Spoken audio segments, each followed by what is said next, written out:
მოგესალმებით ეთერშია დასოტევის საინფორმაციო გამოშვება დღის მთავარ სიახლეებს მარია მელიავა გაგაცნობთ.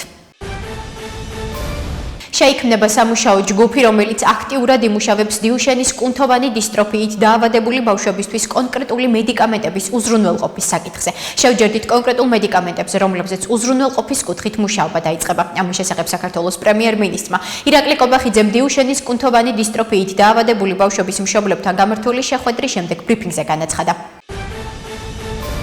ქართული ოცნება აგრძელებს ბულინგისა და ბრალდებების კამპანიას ჩვენი დასავლელი ქვეყნების საელჩოების და წარმომადგენლების წინააღმდეგ. ასე შეაფასა ერთიანი ნაციონალური მოძრაობის ერთ-ერთმა ლიდერმა ლევან ბეჟაშვილმა ხელისუფლების მიერ გერმანიის ელჩ პეტერ ფიშერის მიმართ გაკეთებული კრიტიკული განცხადებები. როგორც ბეჟაშვილმა მედიას განუცხადა, ხელისუფლება პუტინის რეჟიმის ერთგულია და ევროკავშირში გაწევრიანება არ სურთ.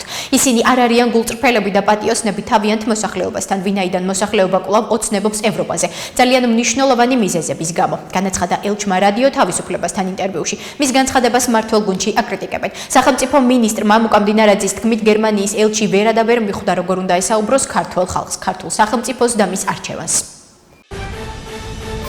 კახაკალაძე დაგვირდა, რომ სიცოცხლით სავსე ქალაქი იქნებოდა, მაგრამ გვაქვს საცობებით და ჯარიმებით სავსე ქალაქი. ამის შესახებ ნაციონალური მოძრაობის ერთ-ერთმა ლიდერმა ირაკლი ფავლენიშვილმა ბრიფინგზე განაცხადა. მისივე თქმით, კახაკალაძე აპირებს საპარკინგე სივრცეების შემცირებას და ჯარიმების ხარჯზე მოქალაქეების იძულებას, რომ დათმონ კერძო ავტომობილები. კახაკალაძის მმართველობა არის დაკავშირებული თბილისელების ცხოვრების გართულებასთან. მან გაურთულა ცხოვრება მეტროთი მოსარგებლეებს, საჯარო ტრანსპორტით მოსარგებლეებს, მან გაურთულა ცხოვრება მანქანით მოსიარულეებს.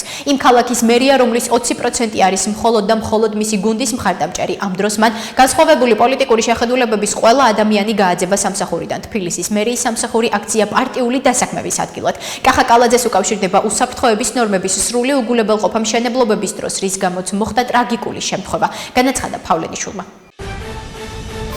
მთავრობის საპარლამენტო მდივანს მოადგილე აღარ ეყოლება. პარლამენტს განსახილველად საპარლამენტო მდივნის შესახებ კანონში ცვლილებები წარედგინა, რომლის მიხედვით საპარლამენტო მდივნის მოადგილის თანამდებობა უქმდება. როგორც მთავრობის ადმინისტრაცია განმარტავს, საპარლამენტო მდივნის მოადგილის პოზიციის არსებობა სათანადოდ დასაბუთებული არ არის და მისი გაუქმებით მიღებულ იქნება პოზიტიური შედეგი, როგორც საბიუჯეტო ხარჯების ოპტიმიზაციის კუთხით, ასევე მთავრობის საპარლამენტო მდივანსა და მის უშუალო დაქვემდებარებაში არსებული სტრუქტურული ერთეულის კოორდინაციის ეფექტურობის ასამაღლებლად.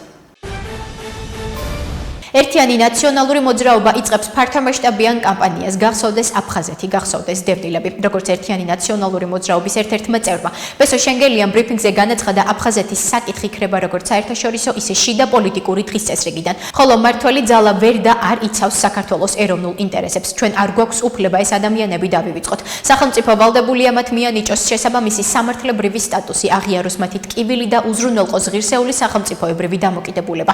აფხაზეთის საკითხი არ შეიძლება იყოს დავიწყებული თემა. ეს არის საქართველოს ეროვნული უსაფრთხოების, ისტორიული სამართლიანობისა და სახელმწიფოებრივი ღირსების საკითხი, განაცხადა ბესო შენგელიამ.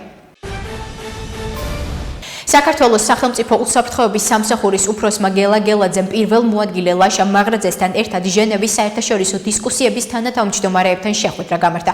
ინფორმაციას სახელმწიფო უსაფრთხოების სამსახური ავრცელებს. უწყების ცნობით შეხვედრაზე მხარეებმა ოკუპირებულ ტერიტორიებსა და საოკუპაციო ხაზის გასწვრივ შექმნილი ვითარება განიხილეს და უსაფრთხოების სფეროში არსებულ გამოწვევებზე იმსჯელეს. განსაკუთრებული ყურადღება დაეთმო საქართველოს ოკუპირებულ ტერიტორიებზე უკანონო პატიმრობაში მყოფი პირების გათავისუფლების საკითხს. ყურადღება გამოხულდა საოკუპაციო ხაზის გასწვრივ დაფიქსირებულ უკანონო ეგრეთ წოდებულ ბორდერიზაციის პროცესსა და მის თანამდებობ შედეგებზე. ხაზი გაისვა ოკუპირებულ ტერიტორიებზე ევროკავშირის სადამკვირვებლო მისიის შეუზღუდავი წვდომის მნიშვნელობას. აღნიშნულია ინფორმაციაში. ახლა კი გაგაცნობთ უცხოეთის სიახლეებს. ევროკომისარი გაფართოების საკითხებში მარტაკოსი მოლდოვის პრეზიდენტ მაია სანდუს შეხვდა. შეხვედრა მოლდოვაში შედგა. როგორც მარტაკოსი სოციალურ ქსელში წერს, მაია სანდუსთან ევროკავშირში გაწევრიანების რეფორმებისა და საინვესტიციო პროექტების საკითხი განიხილა. ასევე მარტაკოსმა კიშინიოვში ევროკავშირი მოლდოვის საინვესტიციო კონფერენციაზე მოლდოვის განვითარებისთვის 641 მილიონ ევრომდე ოდენობის საინვესტიციო გეგმებისა და პროექტების შესახებ გამოაცხადა. ინვესტიციების მიზანს მოლდოვის ეკონომიკური მდგომარეობის გაძლიერება, ინფრასტრუქტურის გაუმჯობესება და ევროპულ ბაზარზე ინტეგრაციის დაჩქარება წარმოადგენს. ისრაელსა და ლიბანს შორის მიღწეული ცეცხლის შეწყვეტის შეთანხმება ბოლო შანსს წარმოადგენს. ამის შესახებ ლიბანის პრეზიდენტმა ჯოზეფ აუნმა განაცხადა. მისი განცხადებით ისრაელსა და ლიბანს შორის ვაშინგტონში გამართული მოლაპარაკებების შედეგად გამოცხადებული ცეცხლის შეწყვეტა ყოვლის მომცველი შეთანხმებების მიღწევის ბოლო შანსია. მოლაპარაკებების მეოთხე რაუნდის შედეგებიდან მიღებული განცხადება, რომელიც ლიბანის სასარგებლოდ მნიშვნელოვან პუნქტებს მოიცავს, საბოლოო და ყოვლის მომცველი ცეცხლის შეწყვეტის შეთანხმების მიღწევის უკანასკნელ შანსს წარმოადგენს, განაცხადა ლიბანის პრეზიდენტმა. მისი თქმით, ლიბანი აშიშის თავის პოზიციას მაშინ მიაცნობებს, როგორც კი შესაბამისი მხარეებისგან, კერძოდ კი ჰეზბოლასგან პასუხს მიიღებს. ურსულა ფონ დერ ლაიენი ნიკოლ ფაშინიანს ესაუბრა. ინფორმაციას ევროკომისიის პრეზიდენტი ავრცელებს. ინფორმაციის მიხედვით საუბარი რუსეთის მიერ სომხეთიდან იმპორტზე ბოლო დროს დაწესებულ შეზღუდვებს ეხებოდა. ეს სხვა არაფერია თუ არა ეკონომიკური იძულება და ეს მიუღებელია. სომხურ პროდუქციაზე შეზღუდვების დაწესებით მოსკოვი ეკონომიკურ ურთიერთობებს პოლიტიკური ზეწოლის იარაღად იყენებს. ეს მეთოდები კარგად ვიცით, სწორედ ამიტომ ევროპა მტკიცედ დგას სომხეთის გვერდით, განაცხადა ევროკომისიის პრეზიდენტმა. მისი თქმით, ევროკავშირი სომხეთისთვის მხარდაჭერის პაკეტს ამზადებს.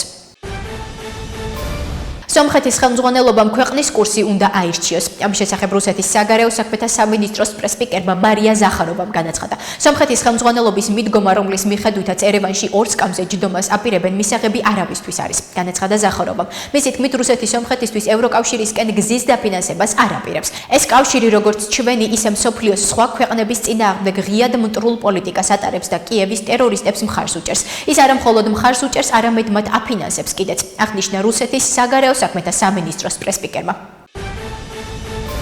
ასეთი იყო მიმდინარე სიახლეები მომავალ შეხვედრამდე.